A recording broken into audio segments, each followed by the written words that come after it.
किताब छापा आपने, वर्ण व्यवस्था बनाने में आपको मजा आ रहा था, आज जब उसको उस पे सवाल उठ रहा है तो दर्द हो रहा है। अब एकदम पन्ना दर पन्ना ढूंढ कर निकालना चाहिए। तो ऊंच नीच का जो भेदभाव है ये कौन सिखलाता है? सीखने का सूत्र कहाँ से आ रहा है? कौन से ग्रंथ से आ रहा है? आप ही के ग्रंथों ने बनाया था, तो जब उसका आनंद लेना था ले रहे हैं, अभी भी ले रहे हैं, तो अच्छा मीठा मीठा। और जब उसमें क्रिटिकल एग्जामिनेशन हो रहा है तो तीता तीता। ऐसे ऐसे शास्त्र एक प्रतीक है जिसमें बहुसंख्यकों को दबाने का, उसके शोषण का, उसके दमन का वो प्रतीक है। उसकी समीक्षा लगातार होनी चाहिए। इन्हीं ग्रंथों ने बांटा है ना, और किसने बांटा है?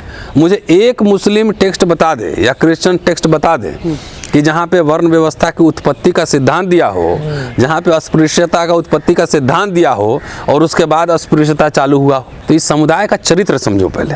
आखिर अकबर के दरबार में नवरत्न कौन थे? और जो लोग उनके दरबार में काम करते थे, जो लोग अंग्रेजों के मुखबिर थे, उनके महल हैं और 5 स्टार होटल है। बाबर को कौन बुलाया था? कोई मुसलमान बुलाया था? कौन पूछेगा?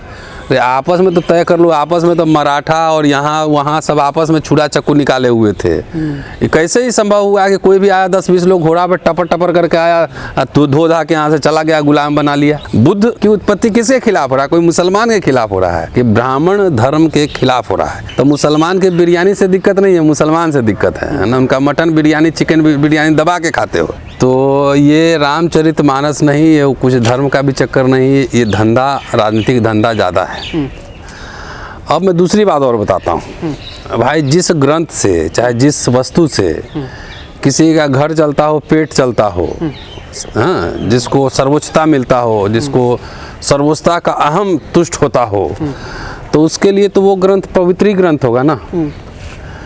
और जिस समुदाय को, जिस व्यक्ति को आहत होता हो, जिसको ग्रंथों में रामचरितमानस क्यों, धर्मशास्त्र पूरा उठाइए, मेरे पास पुराण रखा हुआ, मैं लेके आता हूँ। कोई बहस करना है तो बोल दे कि अगले दिन इस पुराण पे चर्चा होगी, तो वही पुराण पढ़ के आऊँगा।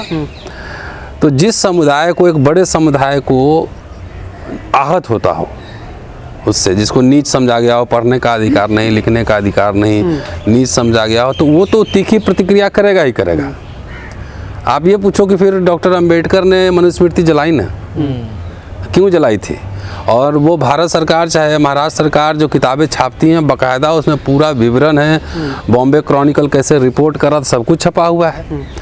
तो जो धर्म और जो शास्त्र और जो साहित्य किसी समुदाय को अगर नीच समझता हो, छोटा समझता हो, पढ़ने लिखने के काबिल न समझता हो, तो 21वीं सदी है ना। सोशल मीडिया उसमें तो बहस होगी ही, वो तो उसको धिक्कारेगा ही। तो प्रोफेसर चंद्रशेखर ने, मैं उनको जानता हूँ, व्यक्तिगत रूप से भी जानता हूँ, जो उन्होंने कहा है, तो इस पे उनको तो एक साधुवाद है कि कम से कम फिर से रामचरितमानस ही क्यों, अब सारे संस्कृत साहित्य में फिर से बहस शुरू हो। जिनको अच्छा लगेगा अच्छा वाला निकालेंगे, जिनको खराब लगेगा खराब वाला निकालेंगे। तो आखिर जो ऊंच नीच भेदभाव का जो अभी भी व्याप्त है इस भारत में, ये कहाँ से आया है? ये सवाल तो पूछा जाएगा। तो अभी जो संघ स्कूल ऑफ थॉट है वो कहेंगे कि मुसलमानों ने लाया। तो मुसलमान के कौन से ग्रंथ में इसको थ्योराइज किया गया है, कौन से ग्रंथ में इन सिद्धांतों को प्रतिपादित किया, वो तो बताना पड़ेगा। और उसके पहले भी जितने संस्कृत साहित्य हैं, बुद्धिस्ट साहित्य में क्या लिखा गया है, जैन साहित्य में क्या लिखा गया है, आखिर बुद्ध की उत्पत्ति जो है, जो उदय हो रहा है, वो किसके खिलाफ हो रहा है? ये सवाल तो बनता है ना कि उनकी उत्पत्ति किसके खिलाफ हो रहा है? कोई मुसलमान के खिलाफ हो रहा है कि ब्राह्मण धर्म के खिलाफ हो रहा है? तो ये जो लोग कह रहे हैं कि मुसलमानों के आने से जाति व्यवस्था, वर्ण व्यवस्था आई, तो आप ढो क्यों रहे हो? छोड़ दो ना। मुसलमानों को तो बहुत कुछ, मुसलमानों से तो दिक्कत है आपको।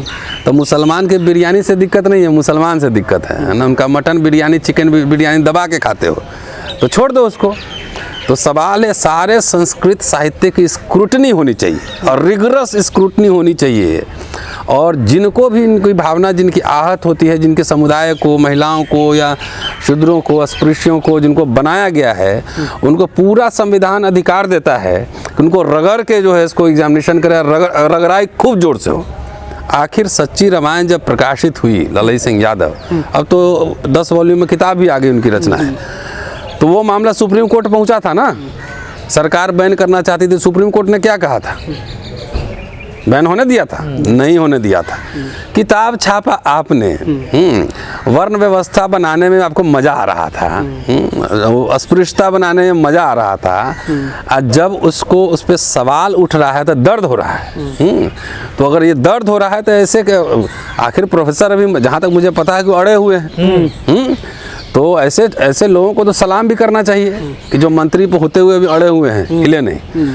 तो ऐसे मंत्री पद आएंगे जाएंगे, विधायक एमपी सांसद बनते रहेंगे, लेकिन जिन शास्त्रों की वजह से एक बड़े समुदाय को तुच्छ है निम्न समझा गया, तो ये तो लोग समीक्षा कर रहे हैं, तो रिगरस और समीक्षा होनी चाहिए। आपको एकदम पन्ना दर पन्ना ढूंढ कर निकालना चाहिए, क्योंकि किताब खाली नहीं है। आप समझिए, डॉक्टर अंबेडकर ने कहा है, निकाल रहे हैं ना तो अच्छी बात है। डॉक्टर अंबेडकर ने कहा है कि सब मनुस्मृति नहीं पढ़ता, लेकिन पीढ़ी दर पीढ़ी कहते सुनते माथे में प्रथाएं इतनी प्रबल हो जाती हैं कि वो उसको ऐसी स्वतः ही लागू करता है। तो ऊंच नीच का जो भेदभाव है ये कौन सिखलाता है? घर में ही सिखलाता है ना। और सीखने का सूत्र कहाँ से आ रहा है? कौन से ग्रंथ से आ रहा है? ये अलबरूनी ने आया था, उसने बनाया था क्या? इल्तुतमिश ने बनाया था, अकबर ने बनाया था, बाबर ने, किसने बनाया था? आप ही के ग्रंथों ने बनाया था। तो जब उसका आनंद लेना था, ले रहे हैं, अभी भी ले रहे हैं, तो अच्छा मीठा मीठा, और जब उसमें क्रिटिकल एग्जामिनेशन हो रहा है तो तीता तीता, तो ये तो होगा ही। अब देखिए, अब तो लोग खुल के अब सोशल मीडिया पे पन्ना दर पन्ना छिटका रहे हैं ना, ओरिजिनल टेक्स्ट का छिटका रहे हैं। और पहले तो खाली गोस्वामी तुलसीदास लिखते थे, अब तो दुबे भी उसमें जोड़ रहे हैं। तो ये समझना है और सैल्यूट है कि पूरे साहित्यों को जिए। अब तो हमारे समाज में धीरे धीरे जागृति आई है कि लोग साहित्य में जा रहे हैं, सोशल मीडिया पे रगड़ दे रहे हैं पन्ना दर पन्ना निकाल के। ये सिर्फ साहित्य नहीं ना, माथे में अभी जो लोग शासक समूह है ना, माथे में यूनिवर्सिटी कॉलेज में जाके देखिए ना, माथे में भरा हुआ, अच्छा ये ओबीसी है इसको दबा दो, शेड्यूल कास्ट है इसको दबा दो। एक पन्ना लिख के प्रोफेसर बन रहे हो, यहाँ तुमसे लड़ के भी, तुम्हारे सारे उत्पीड़न को झेलते हुए भी किताब लिख के आदमी प्रोफेसर नहीं बनता है। तो ये कहाँ से आ रहा है? ये परंपराएं, ये जस्टिफिकेशन कहाँ से आ रहा है? तुम सुपीरियर हो, कैसे सुपीरियर हो?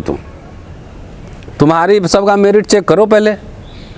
तो ये एक प्रतीक है, ऐसे शास्त्र एक प्रतीक है जिसमें बहुसंख्यकों को दबाने का, उसके शोषण का, उसके दमन का वो प्रतीक है। उसकी समीक्षा लगातार होनी चाहिए। लेकिन तमाम लोग पूछ रहे हैं, जब 16वीं सदी में रामचरितमानस लिखी जा रही थी, जब मुगलों का शासन था भारत पर, तो मुगलों के बारे में क्यों नहीं लिखा हुआ? उसमें शूद्रों के या पिछड़ों के बारे में क्यों लिखा हुआ?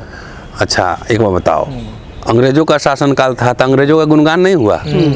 हुआ ना। तो इस समुदाय का चरित्र समझो पहले। आखिर अकबर के दरबार में नवरत्न कौन थे?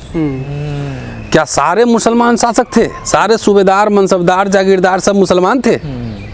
मुसलमान राजा थे, सारे मुसलमान राजा नहीं थे। इसलिए हिंदू जो है सेनापति, आप देखिएगा तो मुस्लिम राजाओं के सेना में आधे हिंदू मिलेंगे, जागीरदार सूबेदार मिलेंगे, सारे वहाँ पे मजे ले रहे थे वहाँ पर। और ये मैं बता दूँ, जो कहते हैं, जो बहादुर शाह जफर का नाम सुने हैं ना, 1857 लीड कर रहे थे, उनके खानदान के लोगों का जाके पता कीजिए, वो कहाँ, कलकत्ता में सुना है कि झुग्गी झोपड़ी में रहते हैं, जिनकी हुकूमत थी इस भारत में। और जो लोग उनके दरबार में काम करते थे, जो लोग अंग्रेजों के मुखबिर थे, उनके महल हैं और 5 स्टार होटल है। ये समीक्षा नहीं होगी? अंग्रेजों के साथ जो रजवाड़े थे उनकी समीक्षा नहीं होगी? जो उनके मुखबिर थे उनकी समीक्षा नहीं होगी? तो अकबर के समय चाहे बाबर को कौन बुलाया था? कोई मुसलमान बुलाया था?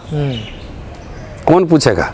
तो आपस में तो तय कर लो, आपस में तो मराठा और यहाँ वहाँ सब आपस में छुरा चक्कू निकाले हुए थे। ये कैसे ही संभव हुआ कि कोई भी आया, 10-20 लोग घोड़ा पे टपर टपर करके आया, तो धो धा के यहाँ से चला गया, गुलाम बना लिया। कई बार जो है आक्रमण किया। तो क्या कर रहे थे उस समय?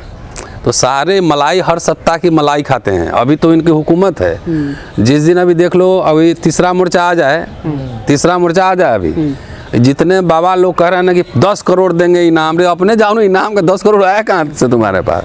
जितने बाबा लोग जो है कह रहे हैं जीव काट लो 10 करोड़ देंगे, ये सब बाबा बिल में घुस जाएगा। ये सब अभी तो शासन का सह मिला हुआ है ना, प्रोटेक्शन है, इस वजह से जो मर्जी है। CBI इनकम टैक्स क्यों नहीं, पद बताओ कहाँ है 10 करोड़ रुपया दिखाओ।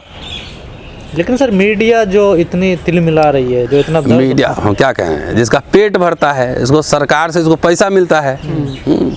सारे उसमें जाके देखो कौन लोग हैं जो चिल्ला रहे हैं, सब उसमें 99% अपर कास्ट के लोग होंगे, और खास तौर से एक समुदाय विशेष के लोग होंगे, उसका स्क्रूटनी पता सेक्युलर बताते थे ना, इस मुद्दे पे बाहर आ गए वो। हाँ नहीं वो तो केंचुल तो सबका उगड़ेगा, है ना, चद्दर तो हटा के सबके देखे जाएंगे, समझ ना, चद्दर कितना कहाँ तक क्या सेकुलरिज्म है क्या कम्युनिज्म है।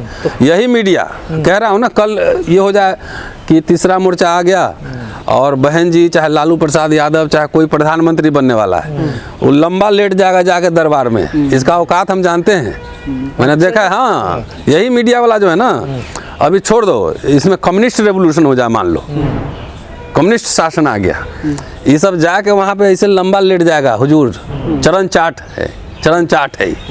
तो मीडिया के औकात हम जानते हैं, है ना, देखा है, बहुत को मैंने पढ़ाया भी है। सर तो क्या सर ऐसी स्थिति तो ना बन जाए जैसे राजेंद्र पाल गौतम जी के साथ हुआ दिल्ली में, क्या उनके प्रोफेसर चंद्रशेखर के साथ भी ऐसा हो सकता है कि इस्तीफे की मांग तेज हो रही है ना सर? नहीं वो मांग तो, लेकिन सवाल ये है कि प्रोफेसर ने जो बात कही है उस पर अडिग है वो, पार्टी भी साथ है सर। हाँ और जिनको मांगने दीजिए इस्तीफा, ये कोई बात हुआ? रामचरित में उठाओ, पन्ने पढ़ो उसको, मनुस्मृति के पन्ने पढ़ो उसको, क्यों नहीं पढ़ा जाएगा? क्यों नहीं पढ़ा जाएगा? वैसे कुछ गलत थोड़ा है, उन्होंने कहा समाज को बांटा इन तो बांटा इन्हीं ग्रंथों ने बांटा है ना, और किसने बांटा है? मुझे एक मुस्लिम टेक्स्ट बता दे या क्रिश्चियन टेक्स्ट बता दे कि जहाँ पे वर्ण व्यवस्था की उत्पत्ति का सिद्धांत दिया हो, जहाँ पे अस्पृश्यता का उत्पत्ति का सिद्धांत दिया हो और उसके बाद अस्पृश्यता चालू हुआ हो। आप छोड़ो, टेक्स्ट छोड़ दो, 8वीं 7वीं शताब्दी के इंस्क्रिप्शंस उठा लो, अभिलेख संस्कृत में लिखे गए हैं, अभिलेख उठाइए और उसमें देखिए क्या लिखा हुआ, जरा कौन कौन जात का लिखा हुआ है। ये सब तो छोड़ दो, धर्मशास्त्रों में तो कायस्थों को भी बुलाए शूद्र है, उसको बहुत गाली दिया हुआ है। तो इस बार गलत फंस गए क्या चंद्रशेखर के साथ? नहीं, गलत अड़ना चाहिए था। और ऐसे जो भी लोग बोले ना, छोड़िए जो होगा देखा, अड़ो इनसे। भाई आप पॉलिटिकल आदमी भी हो तो आपका पॉलिटिकल शत्रु कौन है? जो भी इस्तीफा मांग रहे हैं वही आपके पॉलिटिकल शत्रु है, आपको वैसे भी वोट ना देंगे। तो इसलिए क्लैरिटी रखिए ना, धर्म के नाम पर ये लोग राजनीति करके सत्ता में आ गए, इतना लिजलिज काहे कर रहे हो? एक बार स्टैंड लिया तो लिया। कौन दलित पिछड़ा आदिवासी छोड़ के कोई और इनको वोट दे रहा है? कंफ्यूजन मत पालिए। मैं तो अभी खुल के भी कह रहा हूँ ना, सपा बसपा आरजेडी जेडीयू, इसका कोर वोट क्या है? उसको सवर्ण तभी वोट देता है जब 4 आने का वोट देगा, आप 12 रुपया लाभ मिलेगा, तभी वोट देता है ना, तो इन लोगों को नहीं देता है वोट। ये आज भी मैं कह रहा हूँ, इसलिए जो बात बोली गई है उसको गंभीरता से उस पर अडिग होकर डटे रहना चाहिए। सर जातीय जनगणना पर भी सवाल खड़े कर रहे हैं ये लोग। तो नहीं, सवाल तो जाति है तो गणना क्यों नहीं होगी? हैं, जाति है तो गणना क्यों नहीं होगी? आप 80% हिंदू खतरे में है, 80% आपका आया कहाँ से आंकड़ा? तो अपने से 80-20 करोगे जब, तो भाई उसमें देखो ना 80 में और कौन कौन लोग है। 80 में तो आप ट्राइबल को भी जोड़ लिए, क्रिश्चियन को भी जोड़ लिए, तो एक बार काउंट तो करोगे कि उसमें कौन कौन है। कह रहे आप नरेंद्र मोदी को पिछड़ी जाति में प्रधानमंत्री बनाओ ना, तो उसकी जाति तो काउंट लो ना, काउंट करो उनकी जाति, क्यों नहीं, क्या दिक्कत है? कह रहे जातिवाद को बढ़ावा मिलेगा, इससे जहर फैलेगा समाज। जहर कैसे फैलेगा? अगर आपके शरीर में बीमारी है और आपका एक्सरे कराया जाए, सिटी स्कैन कराया जाए, आपके खोपड़ी में दिक्कत है, सिटी स्कैन कराया जाए, तो उसका समुचित इलाज न होगा, थोड़ी की बीमारी फैल जाएगा उससे। तो इलाज हो रहा है, हाँ इलाज एकदम चिंगारी लगा दी बिहार ने पूरे देश में। बिहार तो होता ही है, बिहार के लोग थोड़ा सा बहुत सचेत भी रहते हैं, हिलते उलते नहीं ज़्यादा, एक बार जब हो गया तो हो गया। कह रहे हैं अब यूपी वाले भी मांग करेंगे, मध्य प्रदेश वाले मांग करेंगे। हाँ तो करना चाहिए, हिस्सेदारी मांगेंगे ये लोग। नहीं तो हिस्सेदारी क्यों नहीं? सरकार, ये संपत्ति किसी की जागीर थोड़ी है, देश सब लोगों का है। जो लोग भारत का नागरिक है सबकी हिस्सेदारी इसमें है, तो क्यों नहीं मांगेगा? ये जाके कोई पाकिस्तान से इंग्लैंड से मांगेगा, यहाँ पे है, इस देश का नागरिक है, यहीं मांगेगा। शुक्रिया, थैंक यू।